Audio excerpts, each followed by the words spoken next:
រដ្ឋមន្ត្រីក្រសួងការពារជាតិលោកទីសីហាថ្លែងថាកម្ពុជាមិនមានយន្តហោះចម្បាំងមិនមាននាវាចម្បាំងនោះទេប៉ុន្តែមានសមត្ថភាពការពារប្រទេសមានកំភ្លើងបាញ់ការពារដែនអាកាសមានកំភ្លើងបាញ់រថក្រោះនិងមានកំភ្លើងបាញ់នៅឆ្នេរសមុទ្រដែរថ្លែងនៅព្រឹកថ្ងៃទី20មិថុនានេះលោកថាកម្ពុជាបានសហការជាមួយភាគីមិត្តដើម្បីមានសមត្ថភាពការពារប្រទេសរបស់ខ្លួនមិនមែនតែឈ្លានពានគៀវនោះទេហើយថាកម្ពុជាមិនមានយន្តហោះចម្បាំងហោះទៅដល់បាងកកទេលោកទីសីហាថៃគេថតបង្ហោះកាំជ្រួចគេបង្ហោះសពាអាវុធមិនថាដែនអាកាសគេមានយន្តហោះចម្បាំងគេមានកំភ្លើងធំគេមាននាវាចម្បាំងទាំងគោកទឹកអាកាសមានគ្រប់ខ្មែរមានអីខ្ញុំសូមជម្រាបដែរខ្មែរមិនមានយន្តហោះចម្បាំងមិនមាននាវាចម្បាំងនោះទេព្រោះដោយសារអីគឺដោយសារខ្មែរបំពេញសមត្ថភាពដើម្បីការពារប្រទេសខ្មែរមានកំភ្លើងបាញ់ការពារអាកាសខ្មែរមានកំភ្លើងបាញ់ការពាររថក្រោះហើយខ្មែរក៏មានកំភ្លើងបាញ់នៅជួរមុខនៃឆ្នេរសមុទ្រដែរលោកបន្តថាខ្មែរបានសហការជាមួយភាគីមិត្តមួយចំនួនដើម្បីលើកសមត្ថភាពយោធាត្រឹមការពារប្រទេសដាច់ខាតគឺការពារប្រទេសមិនមានការបង្កើនសពាអាវុធដើម្បីធ្វើការឈ្លានពានគេនោះទេការលើកឡើងរបស់លោកទាសីហាថ្លែងបែបនេះនៅពេលដែលស្ថានភាពព្រំដែនកម្ពុជានិងថៃនៅមានភាពតានតឹងនៅឡើយកាលពីពេលថ្មីនេះក្រសួងការពារជាតិបានលើកឡើងថាភាគីថៃបានបង្កើនសកម្មភាពដ្រូន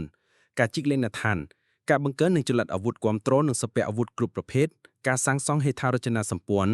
និងបង្កើនចំនួនទីហ៊ាននៅតាមព្រំដែនក្នុងភូមិសាស្ត្រខេត្តព្រះវិហារនិងខេត្តឧត្តរមានជ័យ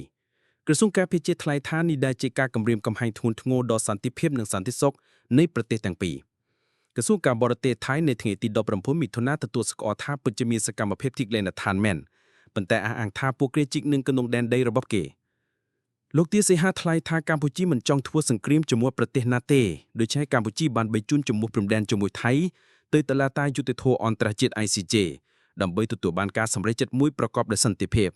លោកថាការបញ្ជូនរឿងក្តីនេះមិនប្រកាសថាកម្ពុជាចំណេញទឹកដីហើយថៃចំណេញឬខាតនោះដែរគឺអាស្រ័យលើការរកឃើញរបស់តុលាការលោកថាអ្វីដែលទទួលបានពី ICJ គឺសន្តិភាពនិងភាពច្បាស់លាស់នៃព្រំដែនរវាងប្រទេសទាំងពីរលោកបន្តថាការដោះស្រាយដោយប្រើអនុសម្ព័ន្ធនយោបាយយន្តគ្នាមិនអាចធ្វើបានទេហើយថៃនិងកម្ពុជាបានអាក់ខានធ្វើការវាក់វែងព្រំដែនតាំងពីឆ្នាំ2012ឬ2013មកម្ល៉េះហើយបញ្ហាចម្បងគឺបណ្ដាលមកប្រើផែនទីខុសគ្នាលោកក៏បានអះអាងដែរថាចាប់តាំងពីការអាក់ខានប្រជុំដោះស្រាយទ្វេភាគីតាមយន្តការគណៈកម្មការចម្រុះព្រំដែននៅជាង10ឆ្នាំនេះភាគីថៃបានបំពេញអនុសម្ព័ន្ធនេះចំនួន695ករណីបណ្ដោះអាសន្នលោកថាជាបណ្ដោះអាសន្នព្រោះអាចមានទៀតដោយជាការធ្វើផ្លែវនិងល្បាតដោយមិនបានជូនដំណឹងមកភាគីកម្ពុជានាយករដ្ឋមន្ត្រីថៃភេទថុងឋានស៊ីនវឌ្ឍនាព្រឹកនេះបានជួបជំនួយរដ្ឋមន្ត្រីក្រសួងមហាផ្ទៃនិងអភិបាលខេត្តទាំង7របស់ថៃដែលជាប់ព្រំដែនកម្ពុជាហើយបានលើកឡើងថាបញ្ហាដែលត្រូវសង្កត់ធ្ងន់គឺការរៀបចំយ៉ាងទូលំទូលាយសម្រាប់សុវត្ថិភាពរួមមានមន្ទីរពេទ្យបណ្ដោះអាសន្នមន្ទីរពេទ្យស្រុកនិងបណ្ដាញជំនួយសាធារណៈផ្សេងពិសេស